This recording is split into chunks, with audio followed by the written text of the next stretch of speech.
Tyre തേമ്പിയാണൊക്കെ ഇരിക്കുന്നല്ലേ അകത്ത്. Tyre alignment ഒന്നും ശരിയൊന്നുമില്ല. മറ്റേ നേരത്തെ ഓടിച്ചുകൊണ്ടിടുന്ന ഇത് എങ്ങനെ കൊണ്ടിടുന്ന കറക്റ്റ് അലൈൻമെന്റ് ഒക്കെ നോക്കി ടയർ കട്ടയുണ്ടായിരുന്നു. പക്ഷെ ഇത് ഗ്യാപ്പിട്ട് തേയുന്നല്ലേ. അലൈൻമെന്റ് കറക്റ്റ് സമയത്ത് ചെയ്ത് കിട്ടുന്നില്ല. നമ്മളിപ്പോ എത്ര ഹൈറ്റിലാണ് ഇരിക്കുന്നത് കറക്റ്റ് ആണ് ഇവിടെ നോക്കി അറിയാൻ പറ്റുന്നത്. ഏതോ ട്രക്ക് മറിഞ്ഞിട്ട് ട്രക്ക് കൊണ്ടുപോയി. പക്ഷെ ആ ലോഡെല്ലാം അവിടെ കിടക്കുക. പൈപ്പ് വാട്ടർ പൈപ്പ് കണക്ഷൻ ആണെന്ന് തോന്നുന്നു. അതും കമ്പി ഒരു വണ്ടിയിലെ കമ്പിയും മറ്റേ വണ്ടിയിലെ രണ്ട് വണ്ടി മറിയാൻ സാധ്യത. ആ പൈപ്പ് ഒന്നീ ഒരു പൈപ്പ് ആണെങ്കിൽ ആ വണ്ടിയിൽ പൈപ്പ് മാത്രമേ കയറ്റാൻ പറ്റത്തുള്ളൂ. അതാണ്ടല്ലേ ആ ഇടിച്ച് പൊളിച്ചിട്ടേക്കുന്നുണ്ടോ മറ്റേ.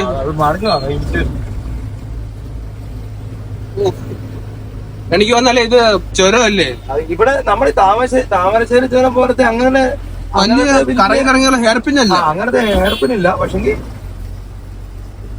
കേറോ പറയാ ബാക്കി പറയാ. പക്ഷെങ്കില് ഇത് ഇറങ്ങുവാണെങ്കിൽ തിരിവ് മാറുക. ചുമ്മാ നമുക്ക് ഇറങ്ങി പിടിച്ച് വന്നല്ലേ. സാധാരണ ഇറക്കം ഇറങ്ങിയപ്പോൾ പോകാൻ പറ്റത്തില്ല. അങ്ങനെ നോക്കി കണ്ട് പോകാത്തോണ്ട് അതിന് മാറി. അത് പിന്നെ ട്രെയിലർ അതിന്റെ ലോഡുകളുണ്ട്. ട്രെയിലർ തന്നെ അങ്ങോട്ട് മറിഞ്ഞ കാര്യമാണ്.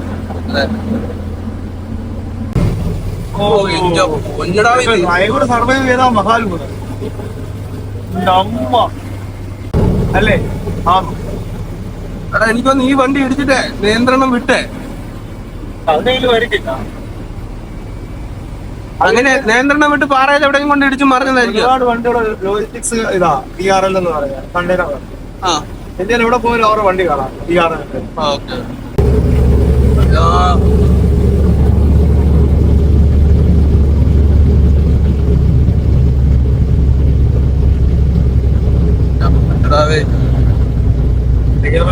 അതിന്റെ ഹെഡ് കാണാൻ ജോലിയാ.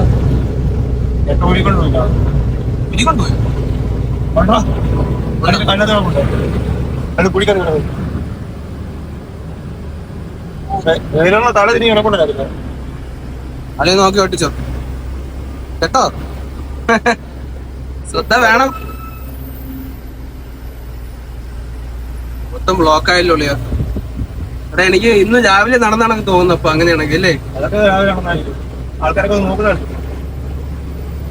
ഏകദേശം 1 കിലോമീറ്റർ 1.5 കിലോമീറ്റർ ആയി കണക്കാണല്ലോ.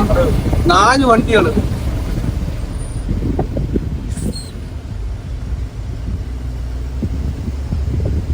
കൂടുതൽ നമ്മളെ